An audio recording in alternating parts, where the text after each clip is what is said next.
শীত তো প্রায় শেষের পথেই, কিন্তু আপনার পায়ের গোড়ালি যে এখনো ফাটাই রয়ে গেছে। ঝকঝকে চকচকে ড্রেস আপ করে সুন্দর হেয়ার স্টাইলে বেরিয়ে তো পড়লেন বাইরে, কিন্তু গোড়ালি ফাটা যেন সবটাই মাটি করে দিল। আর কারই বা ভালো লাগে বলুন এই অস্বস্তিকরভাবে রাস্তায় বেরোতে? চলুন তবে আজ জেনে নিই কয়েকটা ঘরোয়া টোটকা, যেটা কিনা আপনার গোড়ালি ফাটা বন্ধ করবে এবং পায়ের চামড়াটাকে নরম মসৃণ করে তুলবে। 1.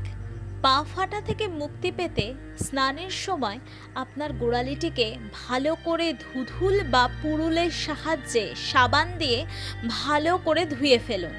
এরপর স্নান হয়ে গেলে গোড়ালিটাকে ভালো করে মুছে ফুটক্রিম লাগাতে পারেন।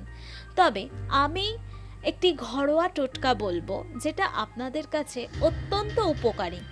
এই অবস্থায় আপনি পায়ে সর্ষের তেল বা নারকেল তেল দিয়ে ভালো করে মাসাজ করে নেবেন। এছাড়া আমি একটি ফুট মাস্ক তৈরি করার কথা বলবো। সেক্ষেত্রে আপনি একটি হলুদ, দুধের সর বা দই এবং বেসন ভালো করে মিশিয়ে পায়ের পাতাটা ভালো করে স্ক্রাবিং করে নিন। এই ঘরোয়া টোটকাটা অত্যন্তই ইউজফুল। 3 থেকে 4 দিন আপনি করে দেখুন, তারপর উপকারিতাটা আপনি নিজেই বুঝতে পারবেন। আর হ্যাঁ, আপনি যদি রাতে শোয়ার আগেও সময় পান, অবশ্যই এটা করে দেখতে পারেন। 2. ঠান্ডায় আপনার পায়ের গোড়ালি ফেটেছে, গোড়ালিটা বেশ ব্যথাও করছে, পা ফেলতে খুব কষ্ট হচ্ছে বুঝি? এক্ষেত্রে আপনি কি করবেন?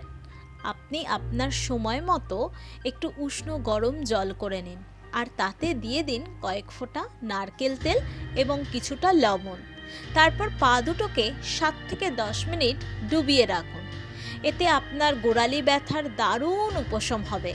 এবার শুকনো গামছা দিয়ে পাটা ভালো করে চেপে চেপে মুছে ফেলুন। তারপর যে কোনো ক্রিম বা ঘরে তৈরি করা ফুট মাস্কটা লাগিয়ে ফেলুন।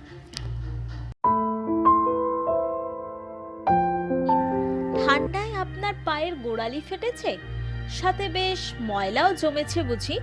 এক্ষেত্রে আপনি কি করবেন? বেশ কিছুটা ঈষদ উষ্ণ গরম জল নিয়ে তাতে অল্প পরিমাণে যে কোনো কোম্পানির শ্যাম্পু গুলে বেশ কিছুক্ষণ, অর্থাৎ 5 থেকে 7 মিনিট পাটা ডুবিয়ে রাখুন। এরপর ধুধুল বা পুরুলের সাহায্যে ভালো করে পাটাকে ঘষে ধুয়ে ফেলুন। তারপর আপনি ফুট ক্রিম লাগাতেই পারেন। এছাড়া নারকেল তেল বা দুধের সর ব্যবহার করুন। অনেকে লেবুর রস ব্যবহার করার কথা বলেন বটে, তবে ফাটা জায়গায় লেবুর রস লাগালে জ্বালা দিতে পারে, তাই এটি এড়িয়েই চলা ভালো।